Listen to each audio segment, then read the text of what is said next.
केंद्रीय गृह मंत्री अमित शाह ने मंगलवार को लोकसभा में ऑपरेशन सिंदूर को लेकर हुई चर्चा में हिस्सा लिया।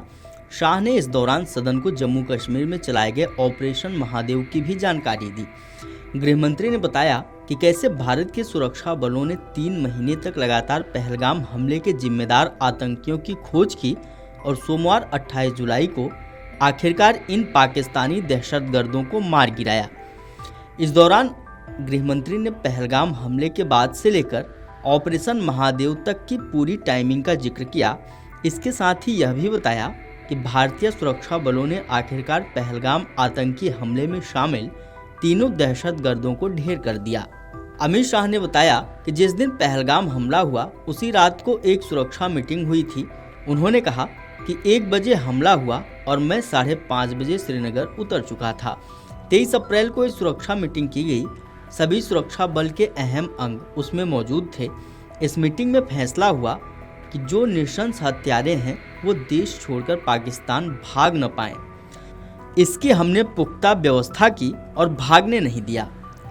पहलगाम आतंकी हमले में शामिल दहशतगर्दों को खोजने के लिए ऑपरेशन महादेव की शुरुआत 22 मई 2025 को हुई। आईबी के पास इस दिन एक मानवीय खुफिया जानकारी आई। सामने आया कि दाचीगाम क्षेत्र के अंदर आतंकी मौजूद हैं। आईबी और सेना ने इसके बाद अल्ट्रा सिग्नल कैप्चर करने के लिए जो इंस्ट्रूमेंट बनाए गए हैं उन्हें तैनात किया गया। 22 मई से 22 जुलाई तक लगातार आतंकियों के सिग्नल ढूंढने के प्रयास किए गए। ठंड में ऊंचाइयों पर सेना के अधिकारी लगातार पैदल सिग्नल की खोज में जुटे रहे। आईबी के अफसर और सीआरपीएफ के जवान भी इस काम में लगे रहे। हमें सफलता मिली। सेंसर्स के माध्यम से आतंकियों के इस जंगल में छिपे होने की पुष्टि हो गई। इसके बाद 4 पैरा यानी सैन्य टुकड़ी, उसके नेतृत्व में सीआरपीएफ और जम्मू कश्मीर पुलिस के जवान एक साथ आतंकियों को घेरने के काम में जुट गए। इनके लिए बैठक भी की गई। कल यानी 28 जुलाई को जो ऑपरेशन हुआ उसके बाद तीनों आतंकियों को मौत के घाट उतार दिया गया। कल ऑपरेशन महादेव में सुलेमान उर्फ फैजल जाट, अफगान और जिब्रान मारे गए हैं। इन्हें सेना, सीआरपीएफ और जम्मू कश्मीर पुलिस के संयुक्त ऑपरेशन में मार गिराया गया। सुलेमान लश्कर तैयबा का ए श्रेणी का कमांडर था। यह पहलगाम से पहले गगनगीर आतंकी हमले में लिप्त था। इसके ढेर सारे सबूत हमारी एजेंसी के पास हैं। अफगान ए श्रेणी का लश्कर का आतंकी था और जिब्रान भी ए ग्रेड का आतंकी था। ये तीनों ही आतंकी पहलगाम हमले में भारतीयों को मारने वालों में से थे और हमारे सुरक्षा बलों ने तीनों को ही मार गिराया। पहलगाम हमले में शामिल आतंकी ही मारे गए। इसकी पहचान कैसे हुई, इसको लेकर भी अमित शाह ने सदन में बताया। गृह मंत्री अमित शाह ने बताया कि लेकिन यह तो सिर्फ आशंका थी कि इन्हीं लोगों ने घटना को अंजाम दिया। इसलिए एनआईए ने सबसे पहले ही उन लोगों को गिरफ्तार कर लिया जिन्होंने इन आतंकियों को पनाह दी थी और इन्हें खाना पहुंचाने का काम किया था।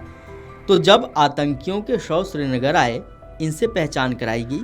4 लोगों ने पहचान लिया। यही 3 लोग थे जिन्होंने पहलगाम में आतंकी घटना को अंजाम दिया। गृहमंत्री शाह ने आगे बताया कि हम इनसे भी नहीं माने। आतंकियों से जो हथियार बरामद हुए उन्हें एक विशिष्ट विमान द्वारा FSL चंडीगढ़ पहुंचाया गया और पूरी रात फायरिंग कर इसके भी खाली खोखे जनरेट किए गए।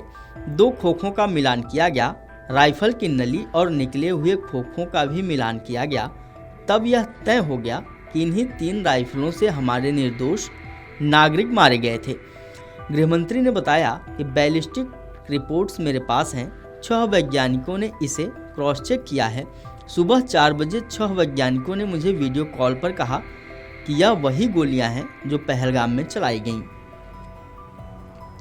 एनआईए ने जांच के दौरान मृतकों के परिजन, जो उनके साथ में थे, खच्चर वालों, फोटोग्राफरों, कर्मचारियों, अलग अलग दुकानों में काम करने वाले लोगों समेत कुल 1055 लोगों की लंबी 3000 घंटे से ज़्यादा की पूछताछ जानकारी जुटाने के लिए की गई। इसके बाद इसके आधार पर स्केच बनाया गया। गृहमंत्री ने बताया कि ढूंढते ढूंढते 22 जून 2025 को एक बशीर और परवेज की पहचान की गई, जिन्होंने आतंकी घटना के अगले दिन दहशतगर्दों को शरण दी।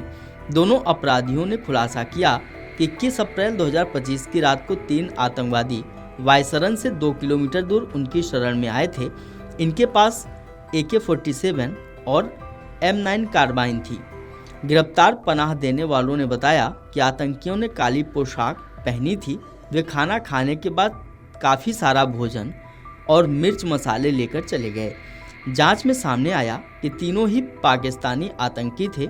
शाह ने बताया कि मारे गए 3 आतंकियों में से 2 के पाकिस्तानी वोटर पहचान पत्र की भी जानकारी हमारे पास है। इनके पास से जो चॉकलेट हमें मिली वो भी पाकिस्तान की बनाई हुई चॉकलेट्स हैं। Video desk amarujala.com। अगर आप ये वीडियो YouTube पर देख रहे हैं तो हमारे चैनल को सब्सक्राइब कर बेल आइकन दबाएं और Facebook पर देख रहे हैं तो हमारे पेज को लाइक करें।